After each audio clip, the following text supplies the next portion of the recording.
Konnichiwa. This is our group on March 24th, getting situated for a long 14-hour flight to Japan.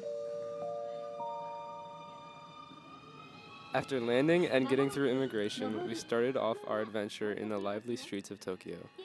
We stayed in Tokyo for 3 days. During those 3 days, we walked everywhere and saw a bunch of cool sights ranging from huge cherry blossom parks in the heart of the city to quiet shrines located in the outskirts of the city.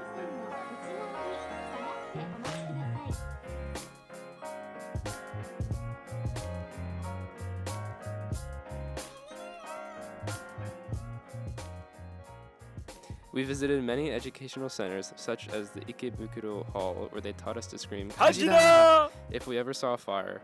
And we also experienced via virtual reality and earthquake simulations what safety measures we should take when finding ourselves in emergency situations.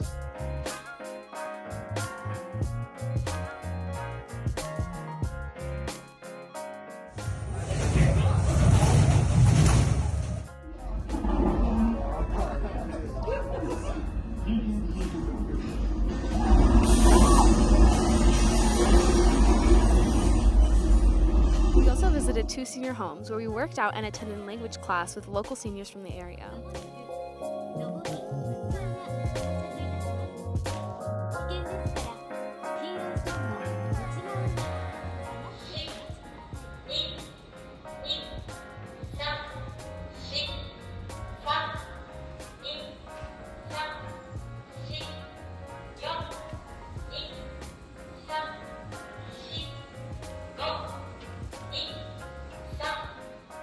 Then we took a 2-hour bullet train ride to Sendai and a bus ride to Kisanuma, where we learned about the major impact the 2011 tsunami had on multiple coastal communities and individuals, such as Eddie, who talked to us about his experience during the natural disaster.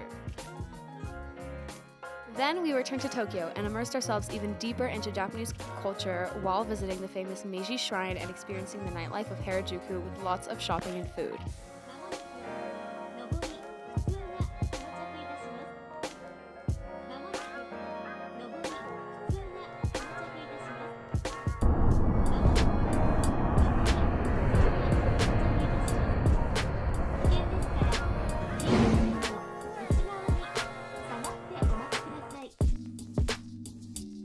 During our time in Kasanuma, Eichikato, Eddie, told us about his experience during the tsunami and how his community was greatly impacted by its destructive force. 言葉なかったですね、その時は恐ろしくて。そこからまさかうちが避難所になるとはその時は思ってもみませんでしたので。自宅は津波で流出し、当時このホテルは加藤さん一家にとっても避難所となりました。自宅は流れてしまいましたし、被災民がここに100人以上一緒に生活をしておりましたし、電気もガスも水道も何もない。一旦はもう廃業も本当に考えましたですね。Eddie's story really put the effects of natural disasters of larger scale into perspective for us, especially since we live in an area that is more than an hour away from the nearest beach. Seeing firsthand what a tsunami could do to a community is totally different from hearing about what it does. Eddie ran a hotel that stood on a rocky hill. The first signs he felt of the disaster was a big shake. He said this was the biggest he's ever felt in his life. There were no guests in the hotel at this time. Nobody was hurt in the initial earthquake, but there was some damage to the building. Then the disaster announcement came. Large tsunami warning, please get to high ground. Eddie and his employees ran to the hill next to the hotel and watched the tsunami waves hit their village, causing ships to crash together and other damages. At sunset, they went back to the hotel just as the sea started to catch fire due to the oil spills that took place when the waves hit. They went back up the hill to avoid the smoke and into the hotel as it got too cold. The hotel then became an emergency shelter for 70 days, and Eddie had to make tough decisions to first admit victims into his hotel and then had to let them use the hotel's resources that were meant for guests as the amount of people became too large for the building. There was no power, gas, or water for a while, so they had to rely on things such as oil stoves and flashlights and candles. The hotel had been expecting a large group of people, so luckily they had enough food at first.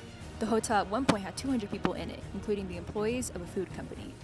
Eddie's high school-aged son, wife, and mother were all safe, but his house washed away.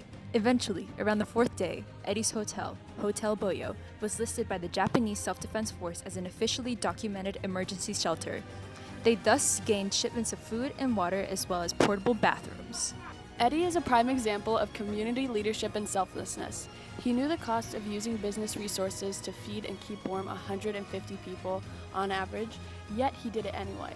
It took a while for him to eventually reopen his hotel, but he persevered and did eventually reopen it after the earthquake, as a place for young teenagers around our age to come and volunteer to clean up and repair damage caused by the tsunami. Eddie also was able to keep calm and lead his employees and the people in the shelter in a time of crisis. Additionally, despite having dealt with this trial, Eddie was still a very welcoming and interesting person to talk to. Most of us think that the day we spent with him in the museum and on the boats was the best one throughout our entire trip, and that is mostly due to Eddie's energy and kindness, as he also role modeled his leadership skills, his help to his community, and his calm during a time of crisis.